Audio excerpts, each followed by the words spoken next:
Thank you, Subhiraju sir. Thank you, Ramesh sir, for that excellent moderation of the session. Yeah.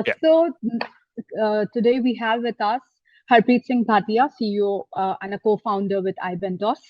iBentos being an event technology company, and today's event, which FDPPI has done, which is Indian Data Protection Summit, is on the same platform. Harpreet comes with 23 years of experience in IT industry. He's a first generation entrepreneur with rare blend of technology commercial profile. He has a very versatile career. He has worked into different industry sectors, namely education, healthcare, hospitality, fintech, banking, and many more. Today, Harpreet, we welcome you and thanks for that flawless platform that you have created. It was great working, having the event on. Over to you, Harpreet.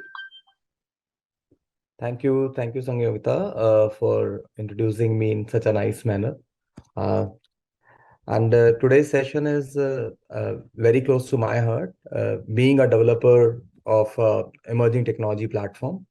So yes, I'm happy to share my views. I'll just share my screen and my presentation.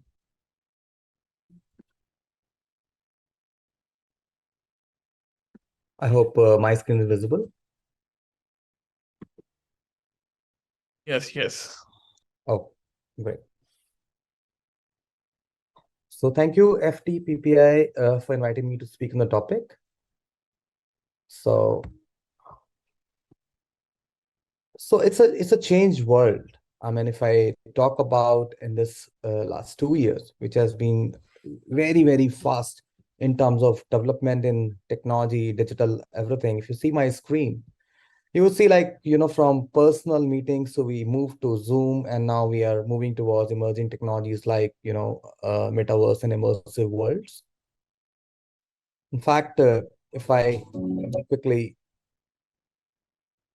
just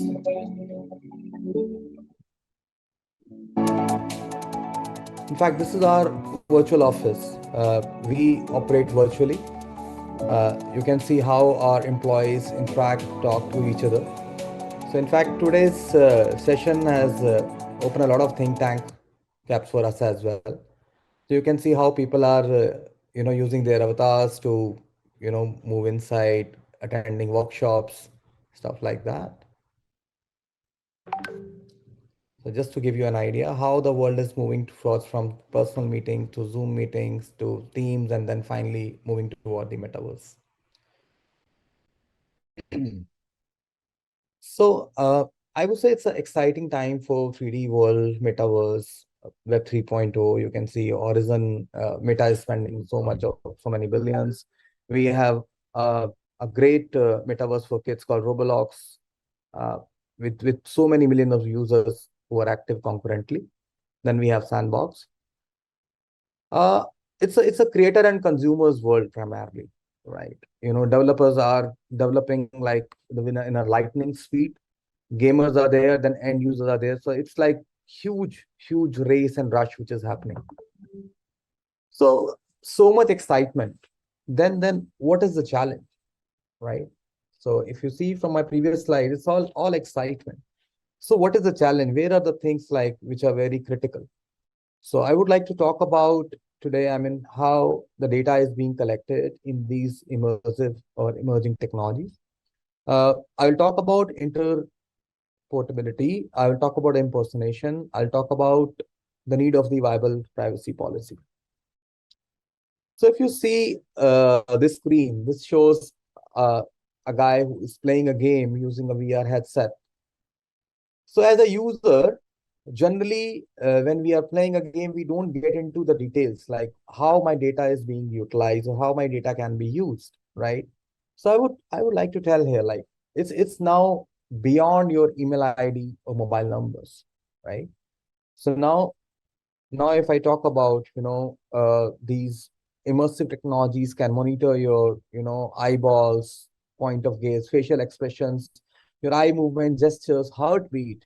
In fact, there are so many VR health applications available. Where they are taking care of so much of data from your side.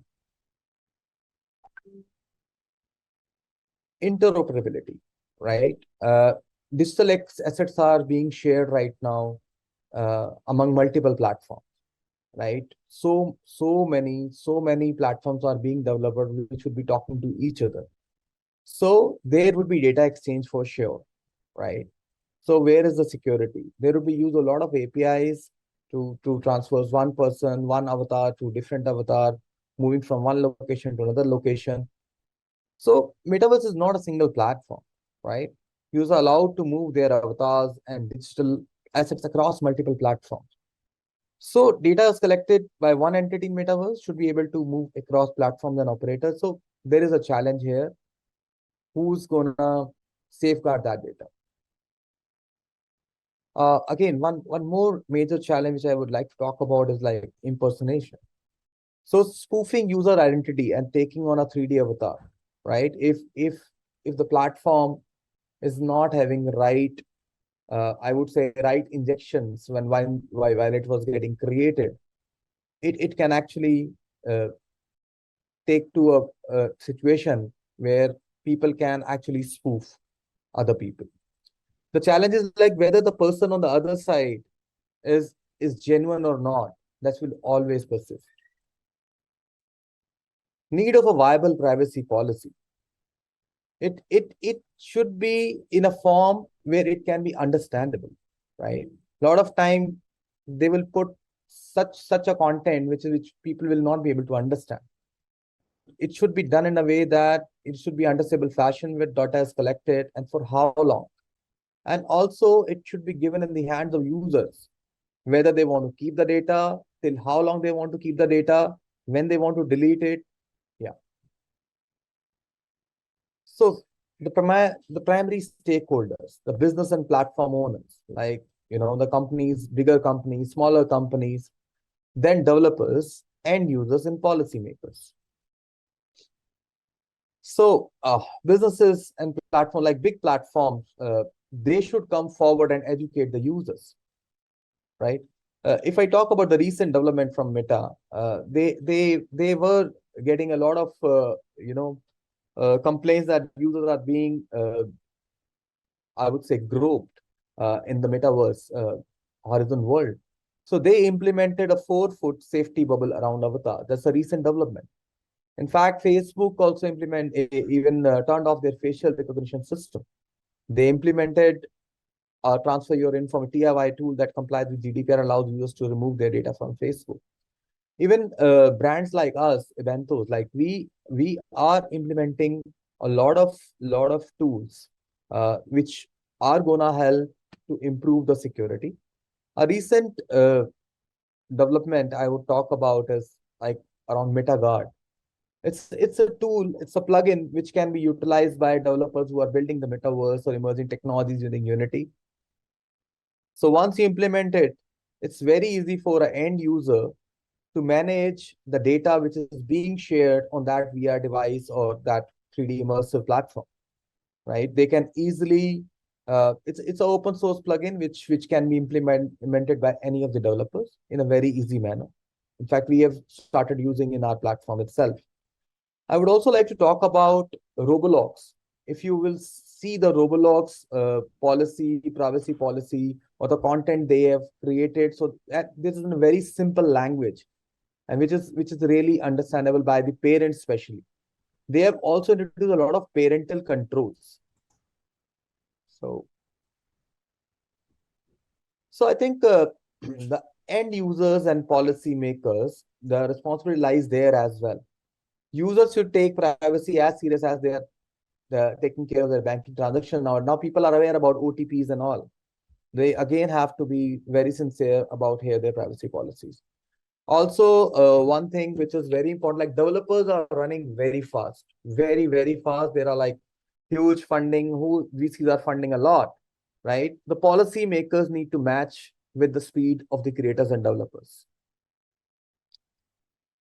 So I would say the interesting times is ahead, not just for the metaverse companies. I'm very sure that the interesting time is ahead for the lawyers, policy makers, everybody. So what is the need of the hour right now? So need of the hour is more toward the responsibility of the metaverse companies or emerging technology companies. We need to have the global standardization for login and authentication mechanism. Uh, Incognito mode in metaverse. A privacy should be in hands of the end users. Policymakers again need to match the speed, parental controls, use of blockchain wherever possible. And one thing which is, I think, very critical, which I believe that there has to be a universal penal system when it comes to, if there is a breach, there is a issue in terms of security holes and all. So this is my take on today's session. Thank you so much for inviting me to PPI, and thank you, Sangeeta, once again. Thank you, Harpreet. That was an amazing presentation. For last 2 days, we are talking about neuro rights coming in and metaverse, and absolutely, you showed us a picture how it actually works and how it's getting connected and why the lawmakers have to make laws around it. Thank you, Harpreet, for that amazing presentation. And we look forward for more association with FTPPI for iBentos. Thank you so much. Thank you, Thank Sangeeta. you. Thank you. Thank Bye you. bye. Thank you.